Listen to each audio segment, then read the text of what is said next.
Hello दोस्तों, horror tales में आपका फिर से स्वागत है। कहते हैं कि अगर किसी के साथ अच्छा करो तो आपके साथ भी अच्छा होगा, बट इस कहानी में ये सरासर गलत साबित हो रहा है। अगर आप किसी के साथ अच्छा करेंगे आपके साथ बुरा ही होगा, ये इस कहानी का मानना है। मैं आपका ज़्यादा टाइम नहीं लूँगा, तो आप अपने हेडफोन लगा लीजिए और चलते हैं कहानी की ओर। कहानी में कुल 4 पात्र हैं। एक का नाम अंकित, दूसरे का नाम रोहित, तीसरे का नाम सिया और चौथे का नाम तन्नू।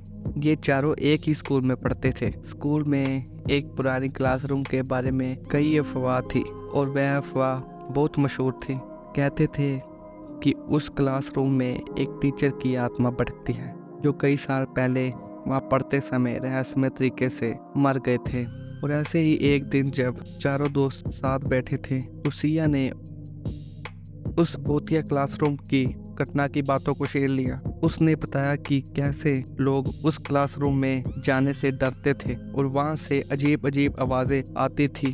अंकित ने यह सुनकर हंसते हुए कहा, ये सब बकवास है, हमें खुद जाकर देखना चाहिए। रोहन और तनु भी उसके साथ सहमत हो गए। सिया थोड़ी डरी हुई थी, लेकिन दोस्तों के उत्साह के आगे उसने भी हार मान ली। तो अगले दिन चारों ने तय किया कि वह उस भूतिया क्लासरूम का रहस्य जानने जाएंगे। वे आधी रात को अपने अपने कमरे से बाहर निकले और धीरे धीरे उस क्लासरूम की तरफ बढ़ गए। स्कूल के उस हिस्से में सन्नाटा और अंधेरा था। दीवारों पर मकड़ी के जाले और धूल जमा था, जिससे वह जगह और भी डरावनी थी। तो दोस्तों, मैं आपको बता दूं, ये चारों हॉस्टल में पढ़ते थे और ये अलग अलग हॉस्टल में पढ़ते थे जो इनके स्कूल के पास ही था।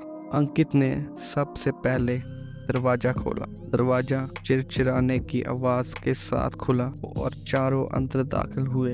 कमरे का माहौल ठंडा और भयानक था। सिया ने अपनी टॉर्च की रोशनी चारों ओर फैलाई। दीवारों पर पुराने चित्र लगे थे और फर्श पर धूल की मोटी परत थी।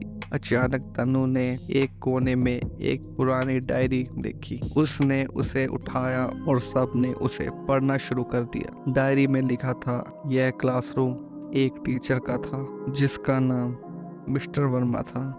वह बहुत ही विद्वान और लोकप्रिय टीचर थे, लेकिन एक दिन वह अचानक मारे गए। उनकी आत्मा अभी भी इस क्लासरूम में भटकती है और न्याय की तलाश में है। अंकित ने डायरी को ध्यान से पढ़ा और सोचा कि हो सकता है कि मिस्टर वर्मा की आत्मा उन्हें कुछ बताना चाहती हो। जैसे जैसे रात बीतती गई, कमरे में अजीब अजीब घटनाएं होने लगी। सिया ने देखा कि एक परछाई उसकी तरफ पड़ रही है। तनु ने महसूस किया कि कोई उसके कंधे पर हाथ रख रहा है और रोहन ने किसी को फुसफुसाते हुए सुना। अंकित ने अपने दोस्तों को शांत रहने और एक दूसरे का साथ ना छोड़ने की सलाह दी। आधी रात में अचानक कमरे की बत्तियां जलने बुझने लगी और भूतिया आकृति प्रकट हुई।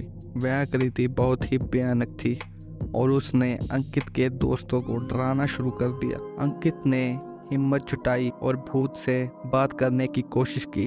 भूत ने बताया कि वह मिस्टर वर्मा की आत्मा है और उसे धोखे से मारा गया था। उसकी आत्मा अब तक भटक रही है और न्याय की तलाश में है। मिस्टर वर्मा ने अपनी दुख भरी कहानी सुनाई। उन्होंने बताया कि उनके एक सहकर्मी ने उन्हें धोखा दिया और उन्हें मार डाला।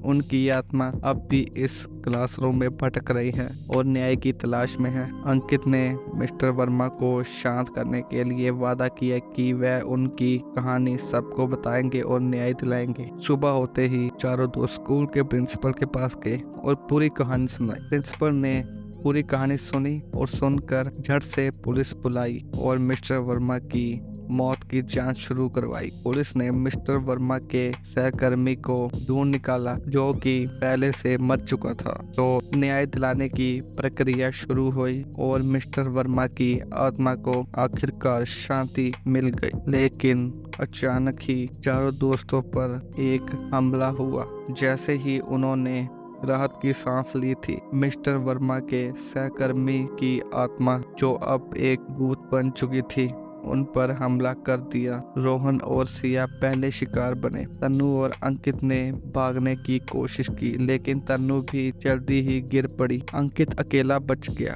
अंकित ने हिम्मत नहीं हारी। उसने भूत से मुकाबला करने के लिए एक पुराने मंत्र का सहारा लिया जो उसने अपनी दादी से सीखा था। मंत्र पढ़ते ही भूत कमजोर होने लगा और गायब हो गया।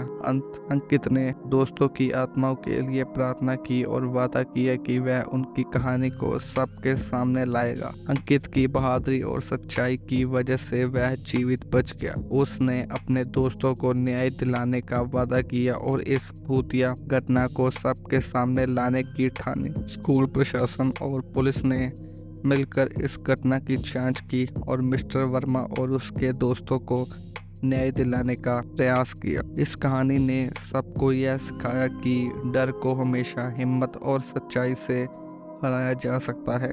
अंकित की कहानी सबके लिए एक मिसाल बन गई और सच्चाई और हिम्मत से हर डर का सामना किया जा सकता है।